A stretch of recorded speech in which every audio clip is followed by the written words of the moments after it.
There's a couple of other key players here that I want to localize for you. If we look into the medial part of the hypothalamus, we can identify some of these clusters of cells. Here's our suprachiasmatic nucleus sitting right above the optic chiasm, of course. And back in the posterior part of the hypothalamus is where we find that tuberomammillary nucleus, just dorsal to the mammillary body. Now, our orexin neurons are those that are producing this peptide that are involved in promoting the wakeful state, and the orexin neurons are found in the lateral part of the hypothalamus, so just a little bit deep to the wall there of the third ventricle. Now, I want to also talk about this nucleus here, the ventrolateral preoptic nucleus. So this is a nucleus that's found in the anterior part of the hypothalamus, and it's very important because it seems to interact with structures in the posterior part of the hypothalamus, specifically this tuberomammillary nucleus. And the ventrolateral preoptic area, or preoptic nucleus, has an antagonistic effect with respect to these orexin neurons. So this preoptic area is going to try to suppress the activity of these histaminergic neurons among some of our other activating neurons. So there's a bit of a push and a pull that's happening here, with the orexin neurons providing the push signal, promoting wakefulness, and this preoptic region providing the pull signal, which is trying to pull the brain into a state consistent with drowsiness and eventually falling asleep. So schematically then, here's what this might look like. So here's our orexin neurons that are sending excitatory signals, activating our brainstem reticular formation neurons that are supporting wakefulness, as well as sending projections to the posterior hypothalamus where they're activating those histaminergic projections from the tuberomammillary nucleus supporting the wakeful state. Now, these circuits are being antagonized by this anterior part of the hypothalamus, this ventrolateral preoptic nucleus, which is suppressing the activity of this tuberomammillary nucleus, and likewise sending signals that have a suppressive influence over our cholinergic neurons and our adrenergic neurons and our serotonergic neurons of the brainstem. So this transition then between being vigilant, being awake, being attentive, and being a bit sleepy and being a bit drowsy is likely playing out in the posterior hypothalamus, depending upon the balance of these influences, whether the sleep-promoting system is winning or is the vigilance-promoting system. Now, before I say a little bit more about this, I do want to share with you an image that was taken by a student of mine just a few months ago in the brain anatomy lab, and it's a very unusual look at this beautiful structure right here, the locus ceruleus. So thanks to Jonathan Weinhold, who took this picture. What I had a student do, actually not Jonathan, but another student, we were dissecting some human brains as a way of learning human neuroanatomy. And I asked the student to make a mid-sagittal cut with a large knife through this brain. And the student was just a bit off the midline, but that turned out to be really fortuitous, because look at what we found when we looked into the brainstem following this parasagittal section. We found this beautiful band of dark substance in the dorsolateral tegmentum of the pons. And what we're looking at here is a trail of pigment that is present in the cells that produce norepinephrine. So this is in fact our locus ceruleus, which is a Latin term meaning blue spot. So this is the blue spot in the brain, or this is the dark substance. We also have some dark substance here on the medial edge of the ventral tegmental area, substantia nigra pars compacta complex in the midbrain. So we're actually seeing the dark substance in two places here in this parasagittal preparation. So thank you to Jonathan for sharing this picture with us, and perhaps you'll have opportunity one day to see the blue spot for yourself in the human brain. So let's get back to talking about this balance between the sleep promoting systems and the wakefulness promoting systems. So one of the key factors in promoting a transition from being awake to being asleep is the activation of this ventrolateral preoptic area of the hypothalamus. It turns out that one substance that is activating this region is the substance adenosine. And sleep researchers tend to be really excited these days about finally beginning to understand how adenosine seems to be operating in promoting a transition towards sleep. Of course, as you know, adenosine is the A in ATP, adenosine triphosphate, which is the main molecule that carries energy in our brain cells.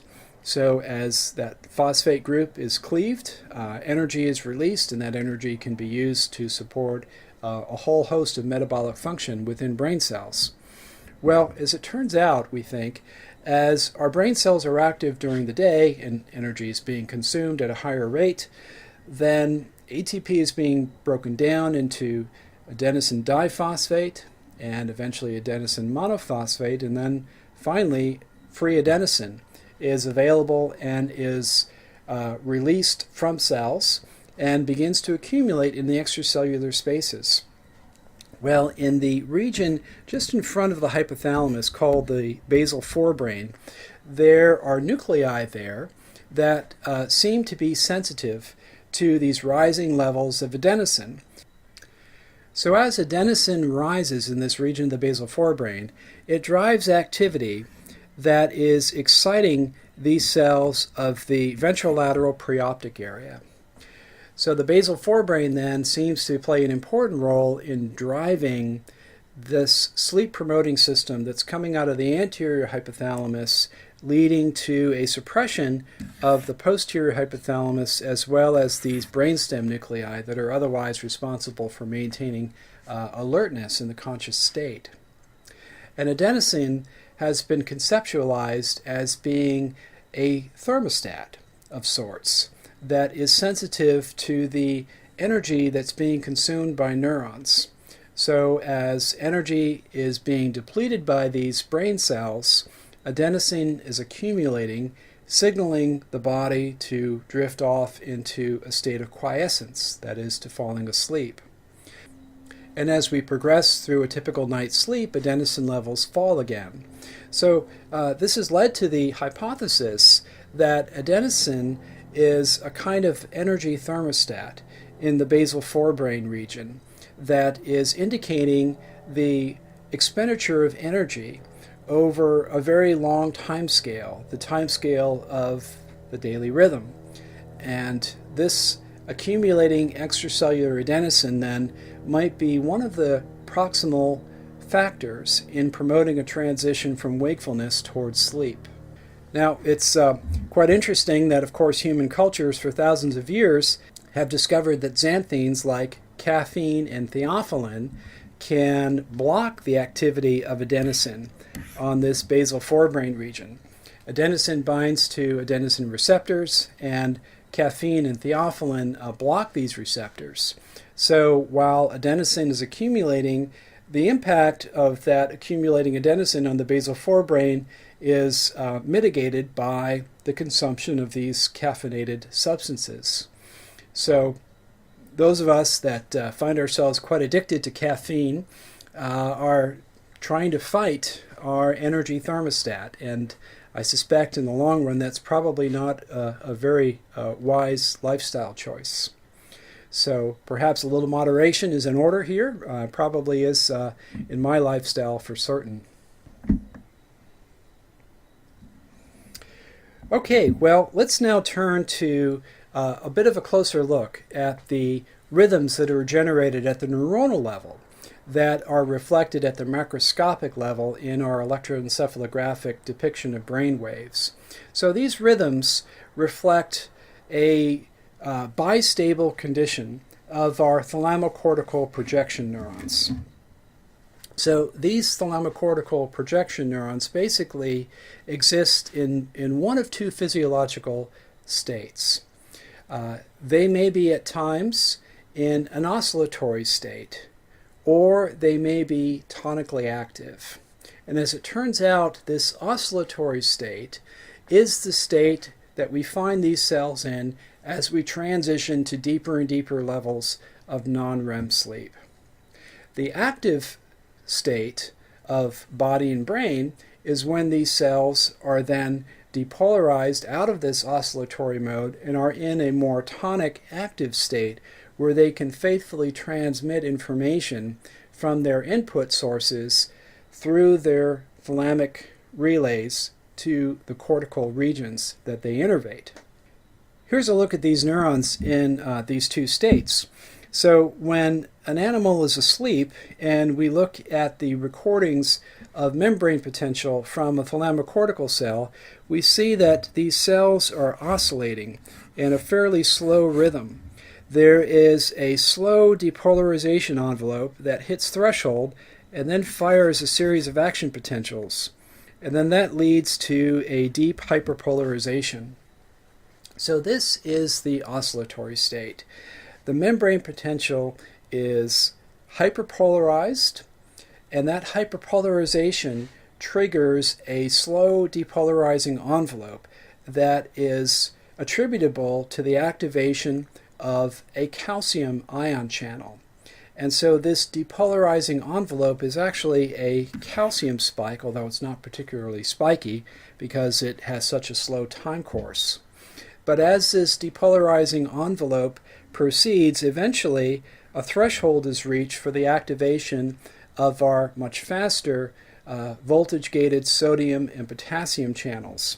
So when that threshold is reached, Hodgkin-Huxley style action potentials fire, and that leads to a barrage of activity, a little burst of activity that rides on the top of that depolarizing envelope. And after that brief barrage of action potentials, then the membrane potential hyperpolarizes again, beginning yet another cycle.